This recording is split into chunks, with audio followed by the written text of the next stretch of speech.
Assalamualaikum dan salam sejahtera. PAS berkata, UMNO nak adakan pilihan raya tergempar kerana mereka takut pemimpin mereka masuk penjara. UMNO pula berkata, PAS tak mau adakan pilihan raya tergempar kerana takut hilang kuasa. Bermaknanya kedua-dua UMNO dan PAS ni takut. Satu takut hilang kuasa, satu takut masuk penjara. Apa sebab UMNO nak adakan pilihan raya tergempar?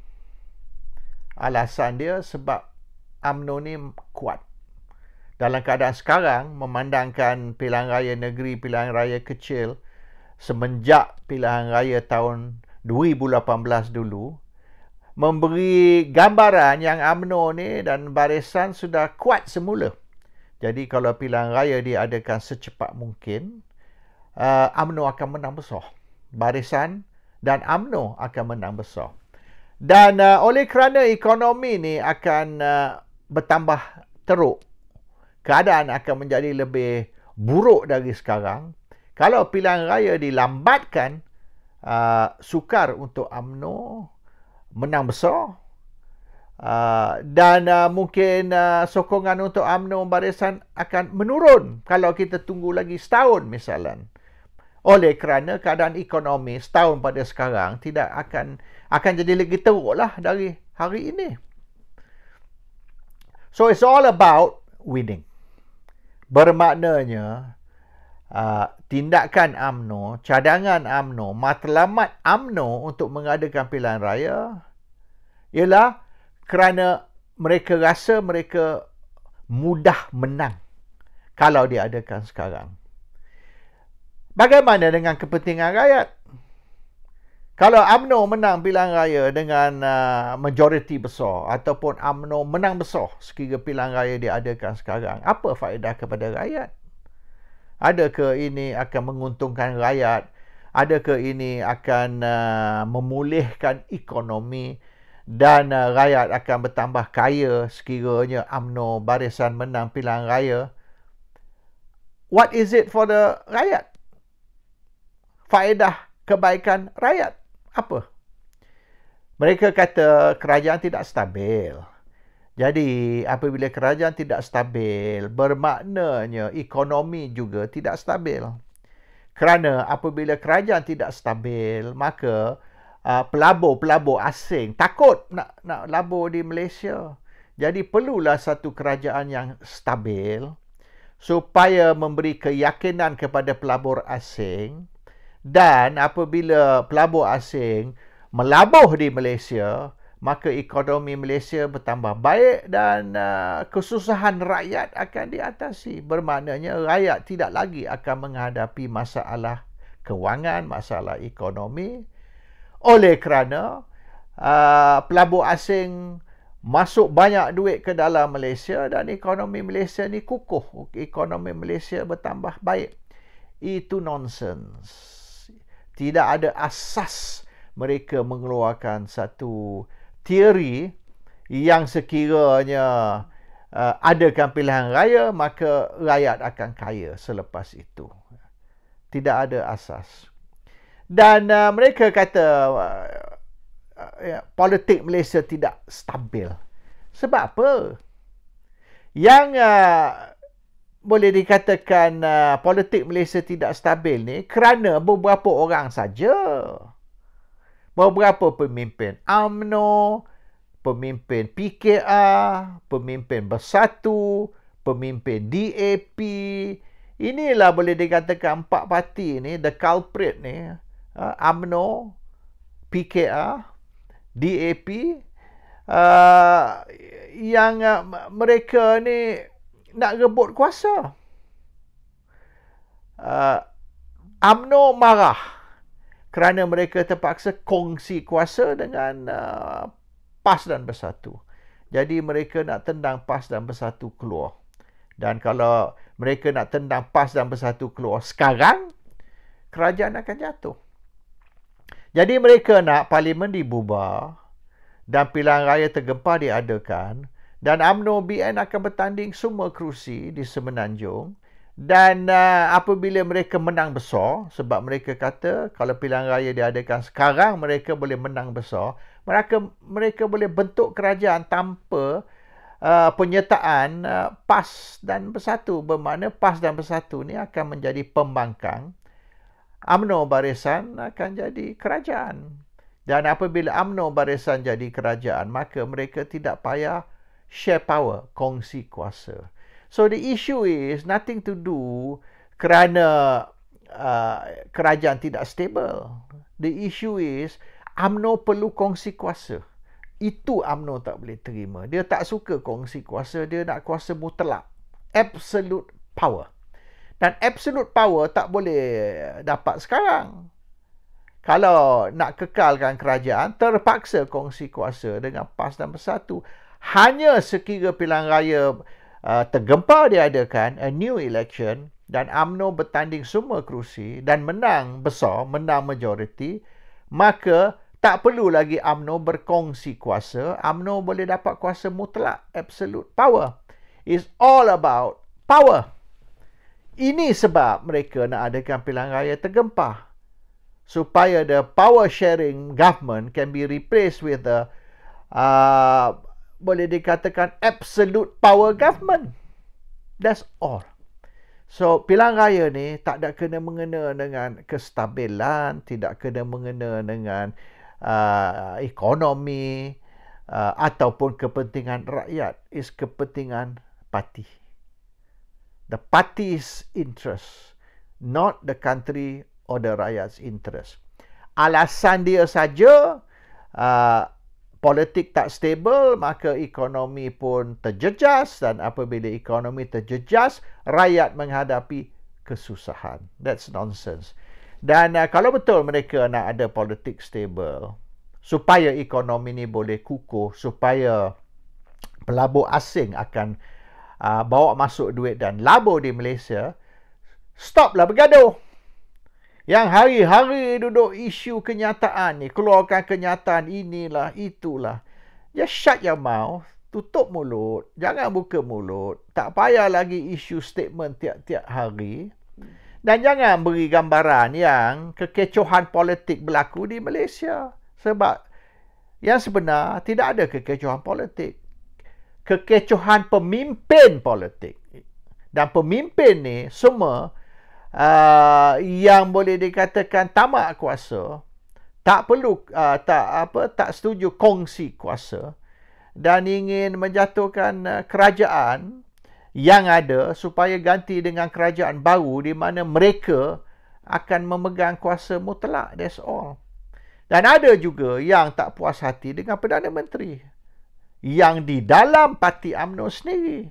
Mereka nak jatuhkan Perdana Menteri. Tapi kalau mereka cuba jatuhkan Perdana Menteri sekarang, sama macam berlaku kepada Tun Dr. Mahathir Mohamad dan juga Muhyiddin Yassin sebelum ini, mereka takut kuasa akan jatuh kepada tangan orang lain.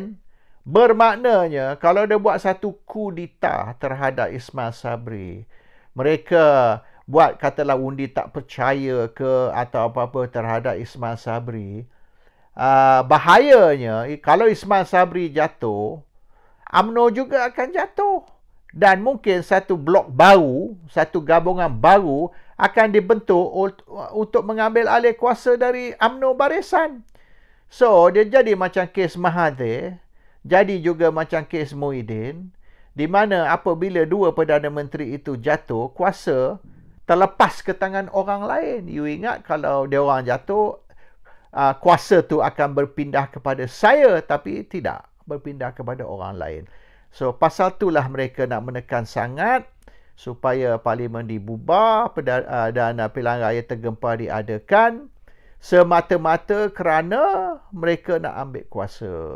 Sementara ini mereka kata ekonomi ni merosot, rakyat susah, dan cara nak mengatasi masalah ekonomi, masalah rakyat ialah untuk mengadakan pilihan raya, which is actually nonsense. Satu teori yang tidak benar. Tetapi ramai orang UMNO nampaknya percaya masalah negara, masalah rakyat, masalah ekonomi dan masalah krisis politik boleh diselesai dengan mengadakan pilihan raya, which is not true. Kita kata parti ni baik, kita kata parti tu tak baik. Semua orang yang sokong parti mereka akan kata yang sama. Of course orang UMNO kata UMNO baik, yang semua lain tu tak bagus. DAP kata sama, PKR kata sama, PAS kata sama. Semua penyokong-penyokong parti politik akan kata parti dia bagus, parti lain tu tak bagus. Tapi yang sebenar, pilihan di antara satu parti dengan satu parti lain tu, pilihan di antara lanon dan penyamun. Yang mana kita nak. Kalau kita nak, kita tak suka penyamun, kita pilih lanon. Kalau kita tak suka lanon, kita pilih penyamun. Tapi kedua-dua, lanon dan penyamun adalah perompak. Jadi pilihan kita di antara satu jenis perompak dengan satu jenis perompak satu lagi. There is no such thing as a better government. Yang kita pilih ni di antara which is less bad. Bermaknanya kerajaan ni kedua-duanya bahaya. Tapi kita pilih yang kita rasa kurang sikit bahaya dari satu kerajaan lagi. The problem is, tak kisah mana dalam dunia, semua orang politik ni selfish. Semua orang politik ni mengutamakan kepentingan diri sendiri. Dan semua orang politik ni akan mengguna rakyat sebagai stepping stone atau sebagai alasan untuk mendapat kuasa. Dan apabila mereka berkuasa, apa mereka buat bukan untuk kebaikan rakyat. Ambil contoh misalan Pakatan Harapan. Apabila mereka berkuasa hari itu, mereka hapuskan GST. Mereka hapuskan GST ganti dengan SST untuk memberi persepsi yang ada perubahan dan perubahan itu adalah perubahan baik. Mereka tipu rakyat. Hari ini Bank Dunia, World Bank telah keluarkan kenyataan bahawasanya GST lebih baik dari SST. 170 negara seluruh dunia menggunakan GST dan tindakan Malaysia semasa Pakatan Harapan dulu untuk menghapuskan GST ialah satu tindakan yang negatif. Dan hari ini rakyat menderita kerana kerajaan tidak ada duit. Kalau kerajaan ada duit, kerajaan boleh membantu rakyat. Tapi kerajaan tak ada duit oleh kerana GST sudah dihapuskan. Jadi kerajaan terpaksa benar rakyat mengeluarkan duit EPF mereka. Kononnya, ini satu tindakan positif untuk membantu rakyat.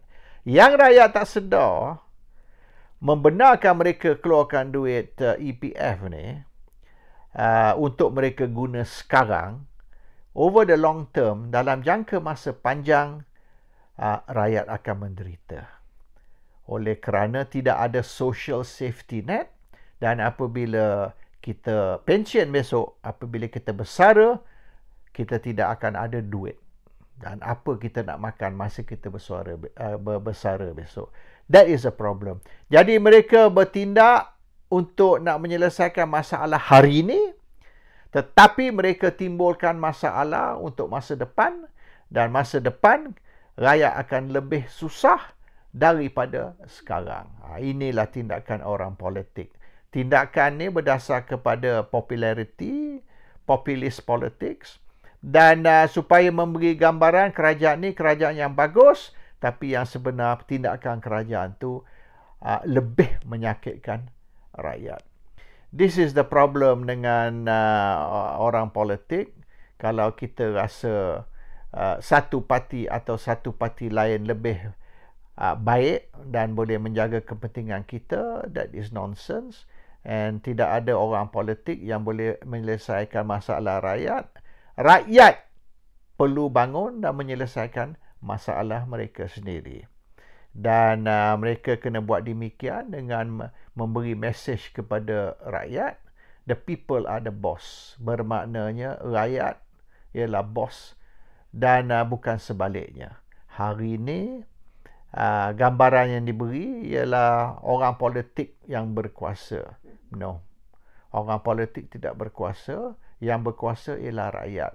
Tapi the problem is rakyat ni terlampau bodoh dan tidak menyedari yang mereka yang sebenar berkuasa untuk menentukan masa depan Malaysia. Dan kita masih letak harapan kepada orang politik bahawasanya orang politik ni akan menentukan masa depan kita. Nonsense. Orang politik ni yang sebenar merosakkan masa depan kita. Assalamualaikum. Salam sejahtera.